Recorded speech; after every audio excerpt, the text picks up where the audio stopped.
Nós vamos meditar no texto que nós lemos do Salmo 46.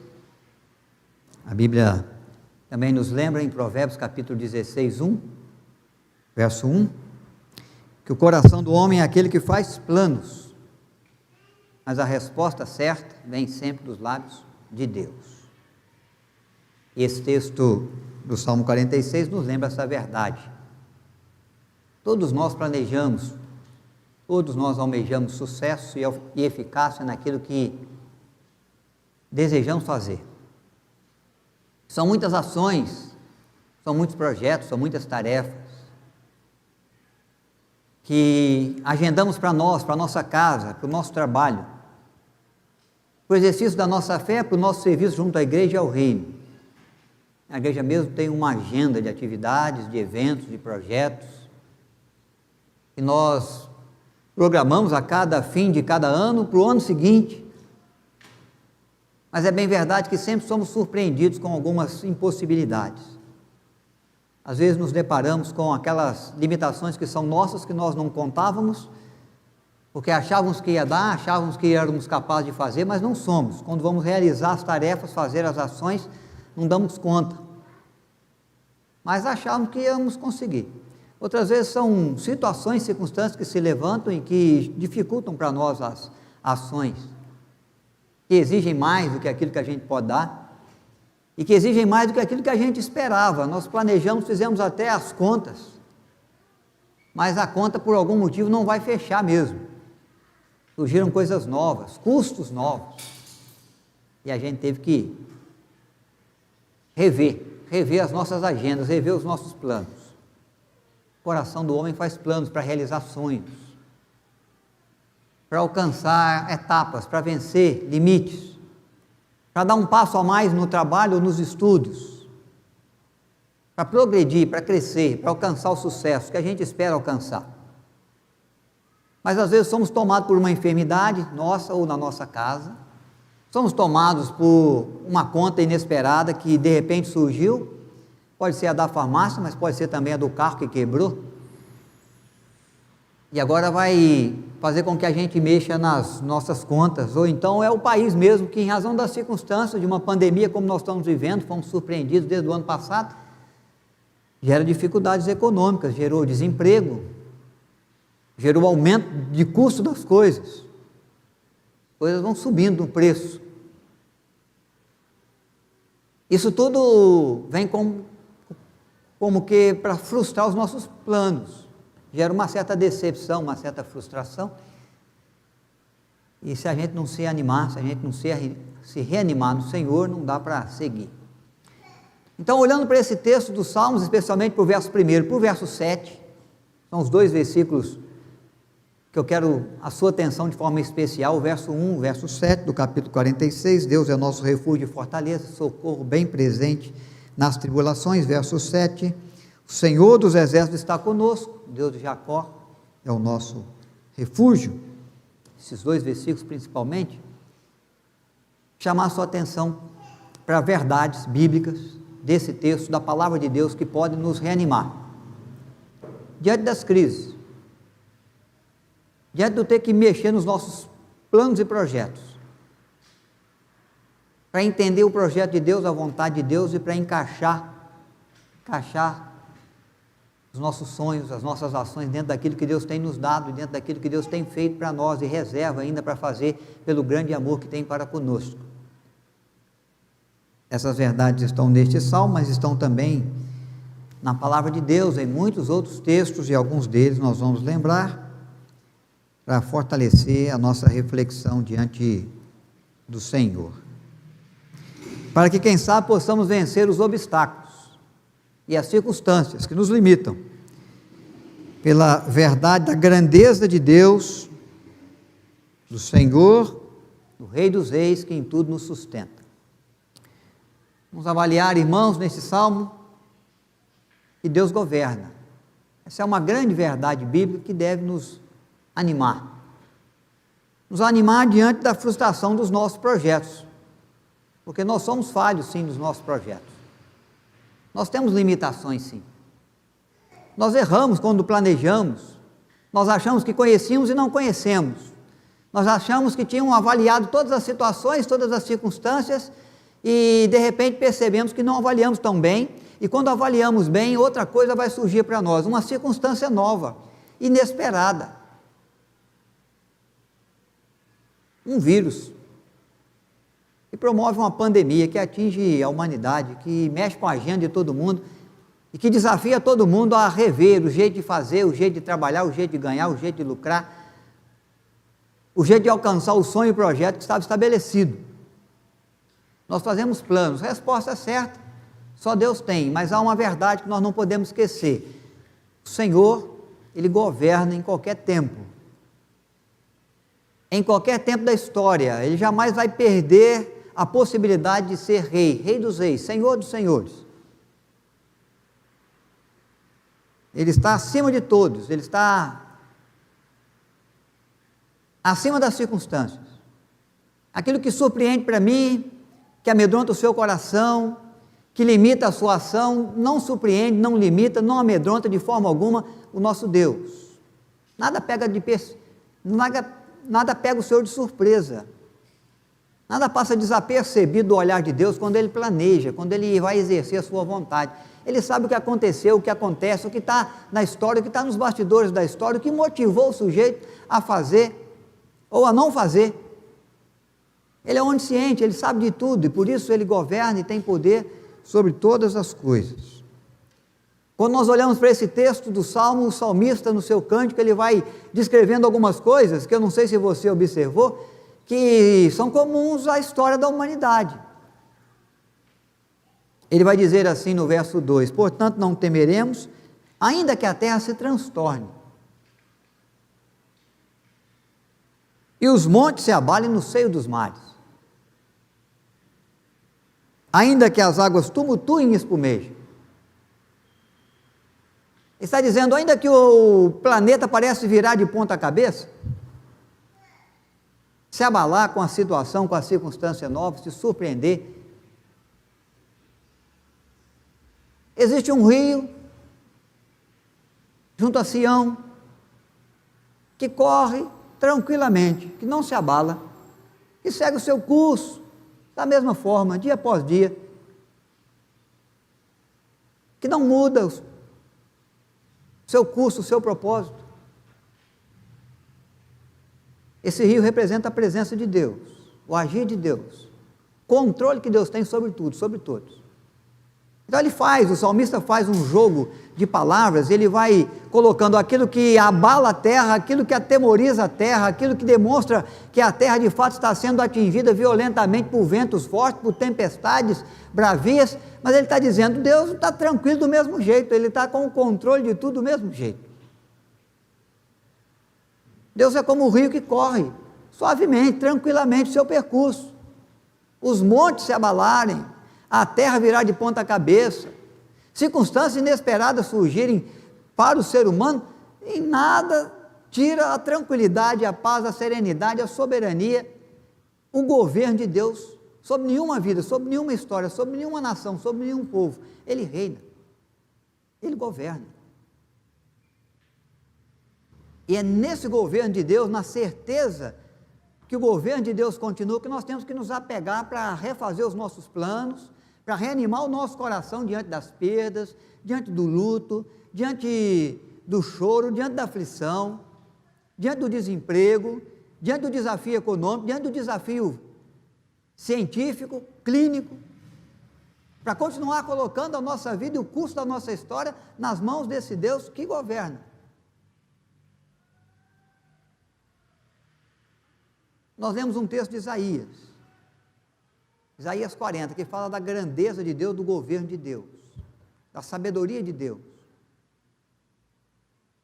de que ninguém buscou conselho, ou que aquele que não buscou conselho com ninguém para fazer do nada tudo, e não tem buscado conselho com ninguém para conduzir as nações.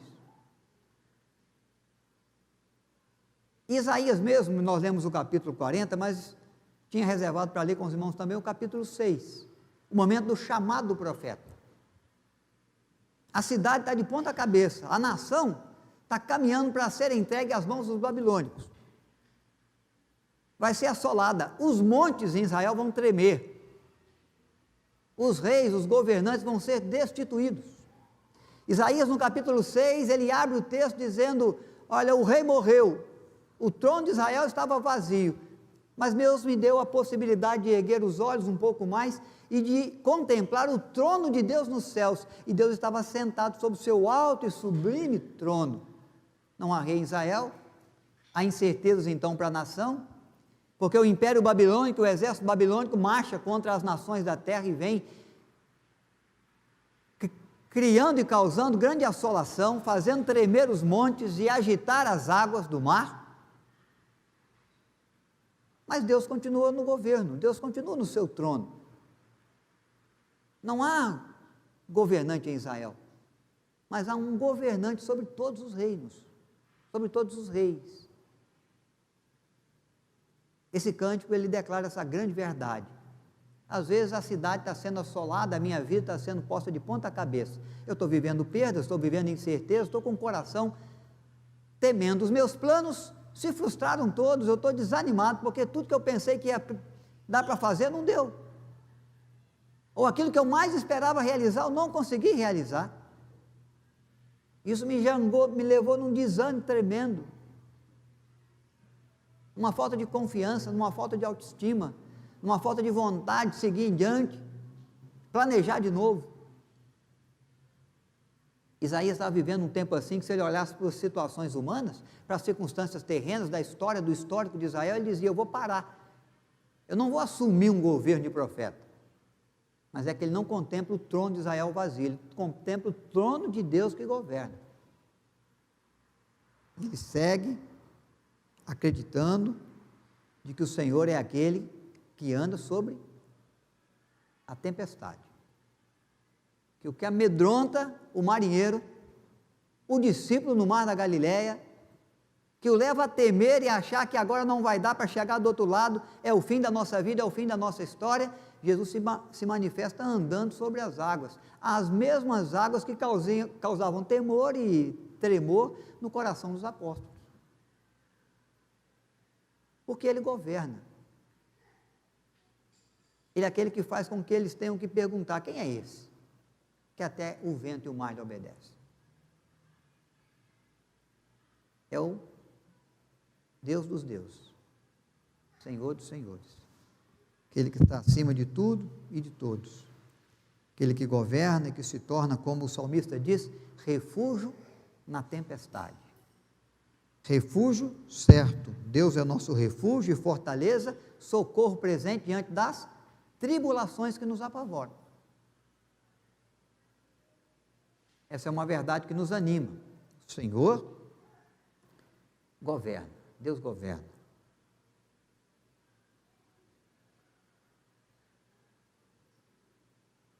Aí, obrigado, Júlio. Segunda verdade, Deus nos dá companhia. Deus nos dá companhia, verso 7. O Senhor dos exércitos está conosco. Deus não só governa, mas Deus é aquele que nos dá companhia. O Senhor dos exércitos está conosco. O Deus de Jacó é o nosso refúgio. Pouco antes desse tempo de Isaías, houve o tempo de Josué. O tempo que os babilônios não marchavam para conquistar a terra, para assolar a terra, mas um tempo que Israel marchava para tomar de herança a terra prometida. Povos gigantes, bons guerreiros, bem estruturados, nações fortes estão vivendo na terra e gozando das delícias de uma terra que mana leite e mel. Não vão abrir mão dessa terra produtiva, dessa terra que traz cachos de uva que são necessários 4 homens para carregar. E Josué está iniciando o seu governo agora que Moisés foi levado pelo Senhor. Ele vem para liderar o povo, para substituir um grande líder. É claro que o coração de Josué teme. O povo já esteve por ali. Há 40 anos atrás, o povo esteve ali e olhou a terra, e espiou a terra, e resolveu dar uma volta no deserto, acreditando que não era para eles. Não dava para conquistar, não dava para entrar, não dava para vencer as batalhas. Se entramos, vamos ser destruídos. Não é para nós. O povo, naquele tempo, 40 anos antes, acho que chegou à conclusão de que Deus se enganou. Essa terra não é para ser a nossa terra. É uma terra boa, que manda leite e mel, mas de gente muito forte, muito grande, muito bem estabelecida, gigantes, poderosos, guerreiros bem treinados. Eles são arregimentados pelo Senhor, pelos feitos do Senhor, pelo reinado do Senhor, pelo governo do Senhor, que os sustenta no deserto 40 anos. Que os instrui, que manifesta a eles o seu poder extraordinário, maravilhoso, de sustento, de amparo, de proteção. E agora, no temor do coração de Josué, que está à margem da terra, às portas da terra para herdar, tendo que substituir Moisés, tendo pela frente os mesmos guerreiros, os mesmos exércitos, os mesmos povos, tão bem estabelecidos quanto antes. É claro que o seu coração treme e teme, e tribulações devem ter passado pela sua alma, mas a palavra de Deus a Josué é: não te deixarei, nem te desampararei. Josué capítulo 1, versículo 5. Como fui com Moisés, serei contigo, não te deixarei, nem te desampararei. Promessa de um Deus que nos dá companhia. Está dizendo a Josué: eu vou estar ao seu lado, eu vou caminhar com você, eu vou guiar os passos, eu vou sustentar os braços, eu vou prover cuidado e carinho, eu vou aplanar os caminhos, eu vou cumprir as minhas promessas. Eu, Senhor dos exércitos, estou convosco.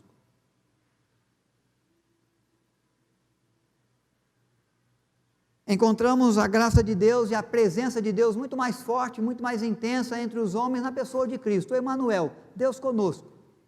Diz a Bíblia que Deus nos enviou o seu Filho, Jesus Cristo, que nasceu em Belém. A Bíblia menciona para mim, traz à minha memória, ao meu coração, à minha alma, a certeza de que Jesus é aquele que esvaziou de si mesmo, deixou o trono na glória, desceu ao homem, ou desceu ao mundo, junto aos homens, caminhou com eles, manifestou-lhe cuidado e carinho, poder, trouxe boas instruções, bons ensinos, boas palestras, deu bom exemplo, mas mais do que isso tudo, ele veio para dar a vida, ele deu a vida. Ele foi com a humanidade até a morte. Ele foi a ponto de dar o seu sangue, verter todo o seu sangue, entregar sua vida por nós. Caminhando conosco, enfrentando as nossas lutas, pagando o preço do nosso pecado. Ele não nos abandonou. Quando as circunstâncias ficam difíceis para nós, às vezes algumas pessoas nos abandonam. Aqueles que tinham por perto no momento da festa, no momento do celebrar, no momento de estar à mesa, no momento da bonança, no momento do crescimento, no momento da conquista, no momento das colheitas, no momento dos bons resultados, muita gente aparece. Outros somem quando o tempo é de escassez, quando o tempo é de deserto, quando o momento é de aflição, quando o tempo é de necessidade, quando você fala: agora eu vou precisar da sua ajuda. Às vezes você olha para o lado, o sujeito não está mais ali, não. Outros que nos amam muito gostariam de estar, mas as circunstâncias não permitem. Às vezes já estão com o Senhor na glória, gente boa, gente nossa, gente que muito nos amou, gente que de nós cuidou muito, mas agora não pode cuidar mais, o Senhor já o levou. Aquele ombro amigo, aquela palavra de bom conselho, de amável, de encorajamento. Outros gostariam de vir, mas não podem, estão longe. Gostariam de se assentar ao nosso lado, pelo menos para saber que nós temos a sua companhia, um ombro no ombro, um ouvido para um desabafo, um braço que pode se estender para levantar a gente quando a gente cai. Mas estão morando longe agora, a situação de vida deles tem outras agendas, outras prioridades, outras necessidades que os impedem de estar conosco, e nós não vamos ter essa companhia no momento que a gente gostaria, no momento até que eles gostariam de estar. A situação, a circunstância não permitiu. Então, uns desaparecem mesmo, outros o Senhor já levou, e outros ainda, por mais que gostariam, não é possível para eles, nem para nós. Ficar junto, ter o abraço, ter a mão estendida, ter o olho no olho, o ombro no ombro, saber que você pode contar comigo. Mas o que nós aprendemos nesse texto é que Deus não é aquele que foge das nossas lutas. Quando o tempo está difícil, Ele não diz assim, agora você se vire, agora é aquele tempo do cada um por si. O Deus por todos é só no momento da bonança.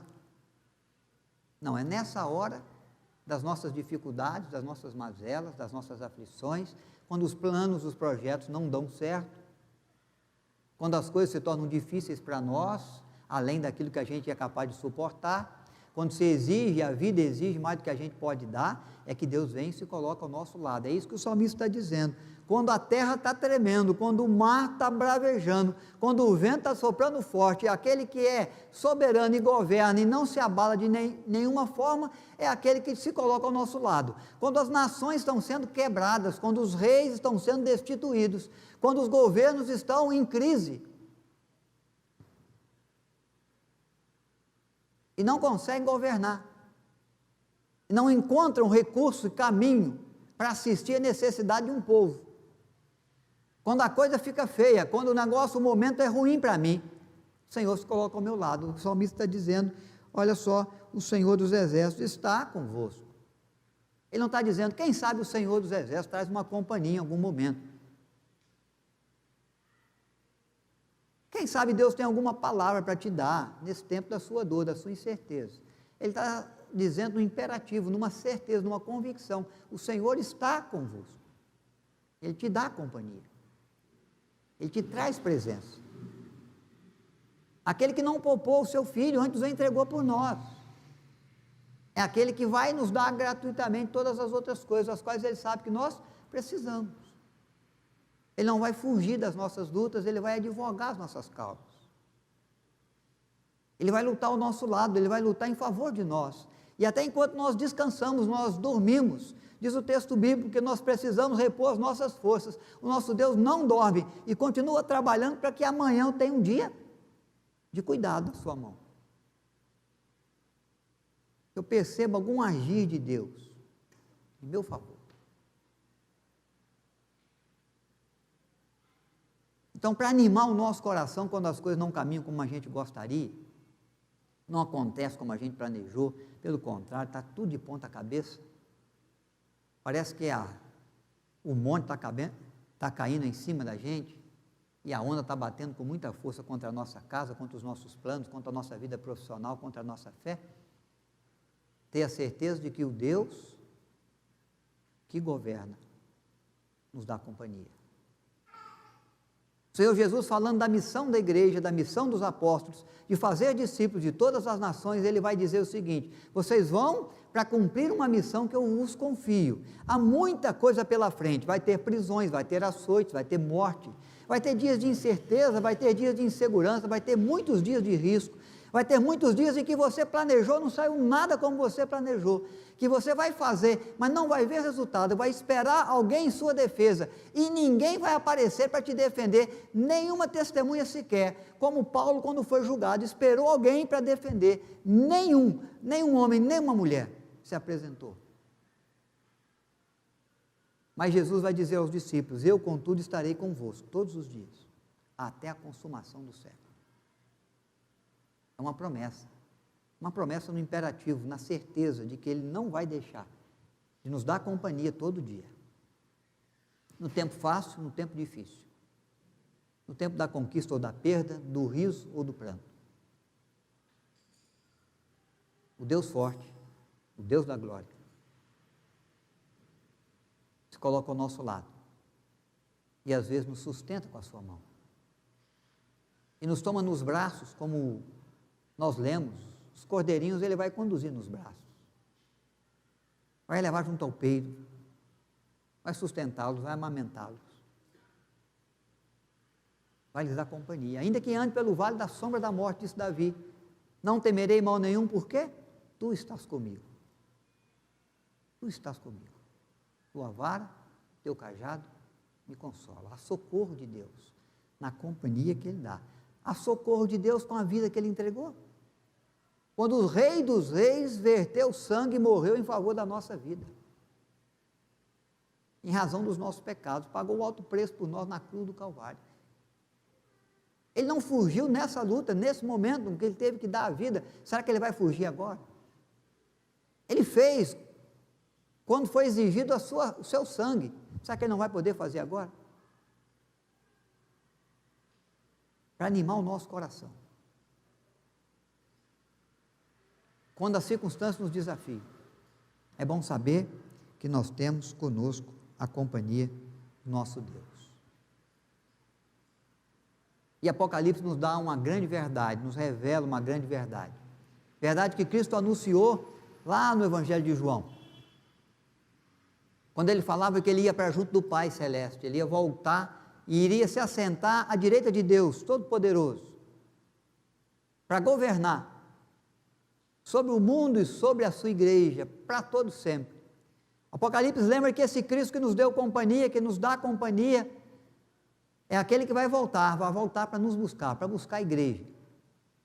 Quando Ele voltar e romper os céus, e todo olho reconhecer que Ele é Senhor, e que Ele tem um nome sobre todo nome, e todo joelho se dobrar e confessar que Jesus Cristo é de fato Senhor, Ele vai levar a sua igreja, seu povo, comprado pelo seu sangue, para viver com Ele, reinar com Ele, para todo sempre. Num reino de paz, num reino de gozo, num reino de amor, num reino de misericórdia, num reino de graça. Porque as coisas dessa vida, as aflições dessa vida já vão ter passado para nós. O que nos amedronta, o que nos atemoriza, o que põe o mundo de ponta cabeça, não vai existir mais. Não existe mais enfermidade lá no céu. Na vida que Deus reserva para nós. Nem corrupção. Nem ganância, nem violência, nem morte, nem dor, nem pranto, nem pandemia, nem desemprego. Tudo aquilo que nos aflige terá passado, porque estaremos na companhia eterna, plena do Senhor nosso Deus. Ele diz: eu vou preparar-vos lugar para que onde eu esteja, estejais vós também. A companhia que Ele nos dá aqui é uma companhia que apresenta um pouco do que vai ser na companhia que Ele vai nos dar nos céus que Ele prepara para aqueles que o amam, na força que o nosso Deus tem, na salvação que Ele providenciou pelo seu poder, pela sua graça para nós. O Senhor Deus nos dá companhia, isso anima o nosso coração. Deus nos protege. Segunda parte do versículo 7. O Senhor está convosco, o Deus de Jacó é o vosso refúgio. O Senhor nos protege. Quero trazer à memória dos irmãos o que aconteceu com Martim Lutero. Lutero é aquele que se levantou com o movimento da Reforma Protestante em 1517, no 31 de outubro de 1517, ele fixou junto às portas da igreja em que ele servia como pároco, as 95 teses, a abadia de Wittenberg. As 95 teses pregava contra as ações de corrupção da igreja, onde a igreja agia fora das escrituras, contrário às escrituras sagradas. O movimento de Lutero começou a crescer, seus escritos, ele foi chamado a se defender na Assembleia de Worms. Lá ele defendeu as suas teses, um clero de príncipes da Saxônia vai ouvi-lo também, o clero da igreja, e vai desejar que ele negue todos os seus escritos e todas as suas palavras contra a igreja. Ele vai dizer: se você me provar que eu estou errado, segundo as escrituras, eu nego.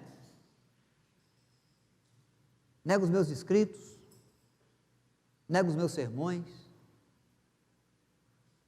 nego o meu movimento, o meu propósito de reforma. Como eles não puderam provar segundo as Escrituras, ele foi considerado herege, seus escritos foram colocados para ser queimados em praça pública, e Lutero já sabe, ele vai ser morto. Isso já aconteceu na história da igreja. Há 200 anos antes eles mataram João Wycliffe, há 100 anos antes eles mataram John Hus. E agora é o momento de eliminar Lutero como mais um herege, mais um que se levanta contra a igreja e contra o princípio que a igreja adota. E o propósito que a igreja tem. Lutero pega caminho de casa. Ele quer voltar para Wittenberg. No caminho, na viagem, ele sofre do que nós poderíamos chamar de um sequestro armado, sequestro planejado. O rei Frederico III, seu amigo, confiando na sua palavra, no seu projeto, entendendo a visão de Lutero com respeito à palavra de Deus, mandou sequestrá-lo e ele foi levado para o leste da Alemanha, foi se refugiar num castelo. Nesse castelo ele passou um ano. Com certeza, ele se debruçou em cima desse Salmo 46. Nós temos um hino que nós vamos cantar daqui a pouco, Castelo Forte é Nosso Deus, 155 do nosso cenário, escrito por Martim Lutero, enquanto estava refugiado no castelo, sofrendo as ameaças, os riscos da morte que a igreja, na sua força política, vinha trazendo contra a sua vida. Ele está usando um codinome, ele está traduzindo a Bíblia, o Novo Testamento, para o alemão, numa linguagem bem popular. Ele continua enviando as suas cartas, os seus escritos, é claro que não com o seu nome, mas continua fazendo o trabalho da reforma, do propósito, do querer de Deus, do retorno à Escritura. Ele está seguro e ele escreve esse hino, e o hino fala do cuidado de Deus, da proteção de Deus, do guardar do Senhor com a sua vida, diante dos riscos, das ameaças que a igreja trazia, que o diabo trazia, que as circunstâncias da história poderiam trazer, momentos que afligia, momentos de tribulação para a sua alma, momentos de pânico, momentos com os quais ele não podia lidar, ele estava à mercê da igreja, mas Deus levantou pessoas, Deus arrumou lugar seguro, Deus trouxe possibilidade de continuidade de vida, de projeto, de propósito, porque Deus o protegeu, o guardou.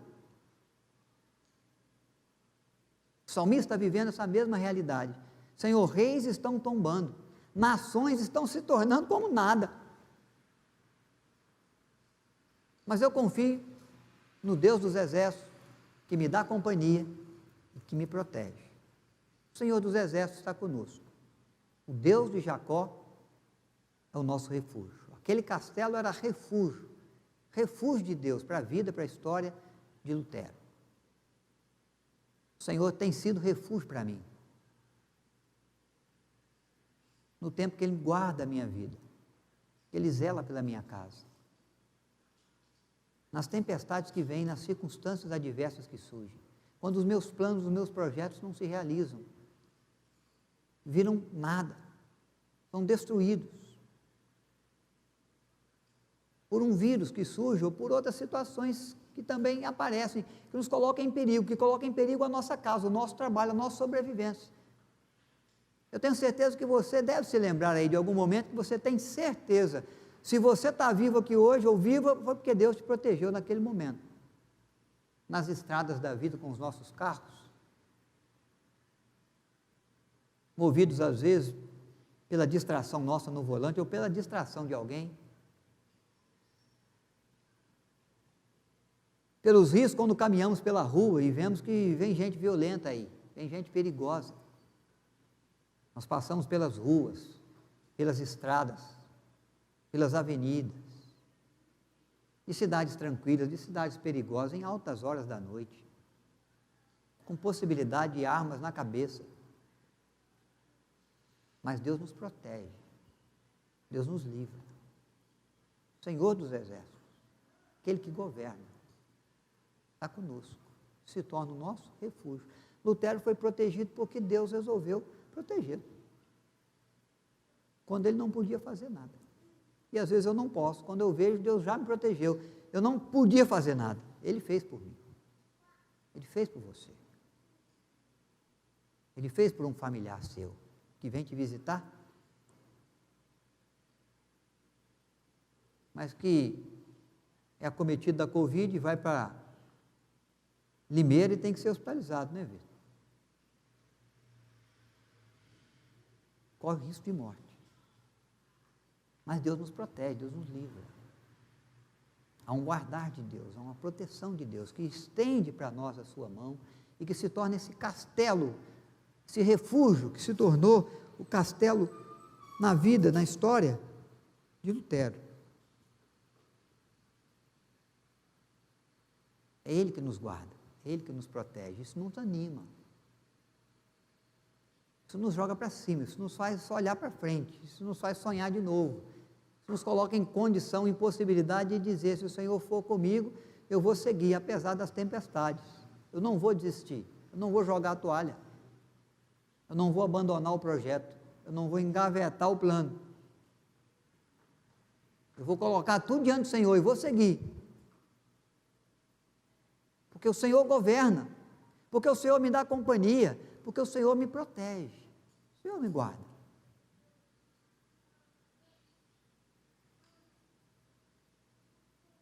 Esse salmo é o salmo que Lutero vai parafrasear para fazer o hino, a letra do hino, compor o hino e a letra, a música e a letra do hino 155.